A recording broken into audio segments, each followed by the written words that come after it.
मुंबई हैदराबाद राष्ट्रीय महामार्गावरील नळदुर्ग जवळील साई प्लाझा हॉटेल समोर आज सकाळी एक भीषण अपघात झाला असून भरधाव वेगात असलेल्या ट्रक आणि स्विफ्ट कारची समोरासमोर धडक होऊन झालेल्या अपघातात कारमधील दोघांचा जागीच मृत्यू झाला तर अन्य 3 जण गंभीर जखमी झाले आहेत। मिळालेल्या माहितीनुसार गुरुवार दिनांक 4 सप्टेंबर 2025 रोजी सकाळी 7 ते 8 च्या सुमारास हा अपघात घडला।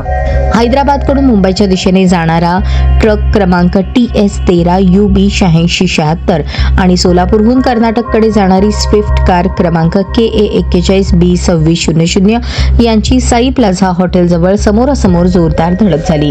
धडक इतकी भीषण होती की स्विफ्ट कारचा समोरील भागाचा पूर्णपणे चक्काचूर झाला। या कारमधून एकूण 5 जण प्रवास करत होते। या अपघातात दोघांचा जागीच मृत्यू झाला असून 3 जण गंभीर जखमी झाले आहेत।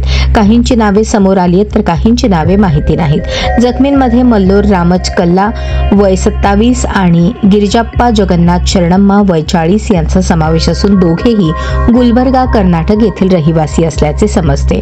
अपघाताची माहिती मिळताच घटनास्थळी महामार्गचे कर्मचारी अवघ्या काही मिनिटात पोहोचले। नळदुर्ग येथील जगद्गुरू रामानंदाचार्य नरेंद्राचार्यजी संस्थांच्या रुग्णवाहिकेने तात्काळ घटनास्थळी धाव घेतली आणि रुग्णवाहिकेतील कर्मचाऱ्यांनी जखमींना तातडीने नळदुर्ग येथील उपजिल्हा रुग्णालयात उपचारासाठी दाखल केले। अपघातामुळे या महामार्गावरील वाहतूक काही काळासाठी विस्कळीत झाली होती। सहाय्यक पोलीस निरीक्षक अमृता पटाईत, प्रशांत वागचौरे, सतीश पवार, सचिन खंडेराव, राजू चव्हाण तसेच पोलीस स्टेशनचे हेड कॉन्स्टेबल खलील शेख, विलास चव्हाण आदी उपस्थित होते।